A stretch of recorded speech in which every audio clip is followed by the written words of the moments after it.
बिस्मिल्लाहिर्रहमानिर्रहीम। अस्सलाम वालेकुम। उम्मीद करती हूँ आप लोग खैरियत से होंगे। रमज़ान रेसिपीज़ में एक और रेसिपी आज मैं आपके साथ शेयर कर रही हूँ, जो कि है इमली और खजूर की चटनी। इस चटनी को छोले की चाट या दही बड़े के लिए इस्तेमाल किया जा सकता है। इसके अलावा फ्राइड आइटम जैसे समोसे और पकौड़ों के साथ भी ये चटनी बहुत मज़ेदार लगती है। चटनी बनाने के लिए मैंने तकरीबन 100 ग्राम इमली ली है। यहाँ पे नॉर्मली सीडलेस इमली का पल्प अवेलेबल होता है। उसके साथ ही मैंने 100 ग्राम खजूरें ली हैं, जो कि तकरीबन 10 से 12 होती हैं।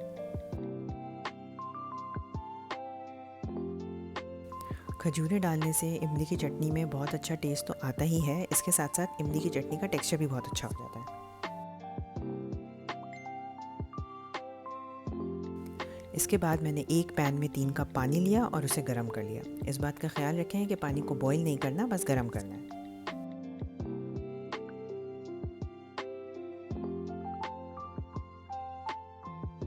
जब पानी गर्म हो जाए तो उसमें खजूरों और इमली को सोक कर दें। उसके बाद पैन को कवर करके आधे घंटे के लिए छोड़ दें।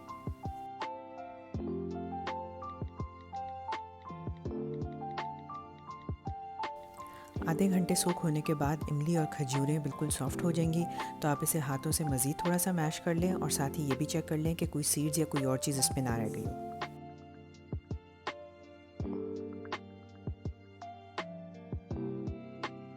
इसके बाद इस सारे मिक्सचर को ब्लेंडर जग में डाल के बिल्कुल फ़ाइन ब्लेंड कर लें।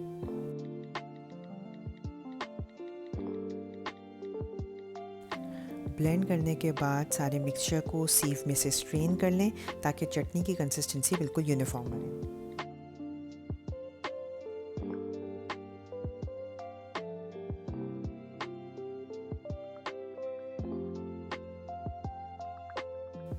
सीव में जो गूदा बच जाए उस पर आधा कप पानी मज़ीद डालें और उसको भी स्ट्रेन कर लें।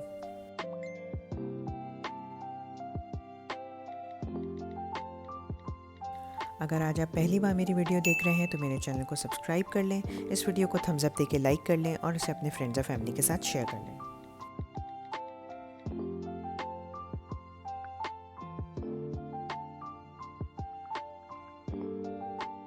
सीव पे जो बच गया है वो या तो खजूरों के छिलके हैं या इमली और खजूर का वो पार्ट है जो बिल्कुल डिज़ोल्व नहीं होता, बस इसको डिस्कार्ड कर दें।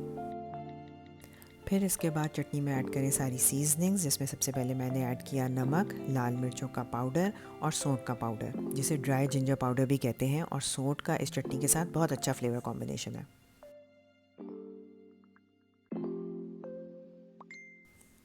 फिर मैंने चटनी में ऐड किया सौंफ का पाउडर और भुने हुए ज़ीरे का पाउडर।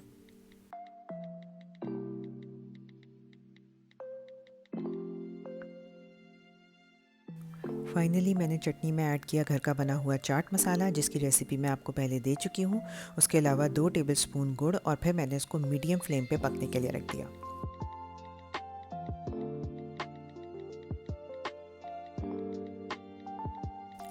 चटनी में गुड़ कितना ऐड करना है ये इस बात पे डिपेंड करता है कि इमली कितनी खट्टी है, इसलिए मैं आपको सजेस्ट करूँगी कि आप बीच में चटनी को चख लें और उसके बाद उसकी स्वीटनेस एडजस्ट कर लें।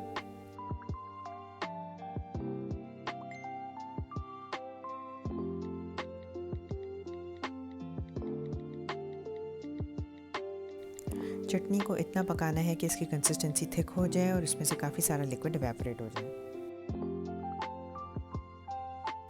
पकी हुई चटनी की शेल्फ़ लाइफ बहुत अच्छी होती है और ये 2 से 3 महीने तक आराम से फ्रिज में रह सकती है।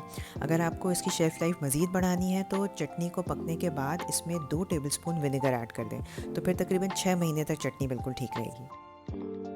जब चटनी थोड़ी सी गाढ़ी हो जाए तो उसका फ्लेम ऑफ कर दें और उसे रूम टेम्परेचर पे आने तक का इंतज़ार करें।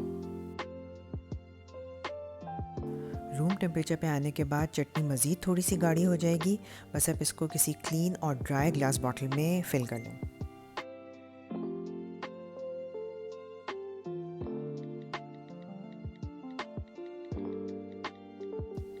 बॉटल में फ़िल करने के बाद चटनी को फ्रिज में स्टोर कर लें।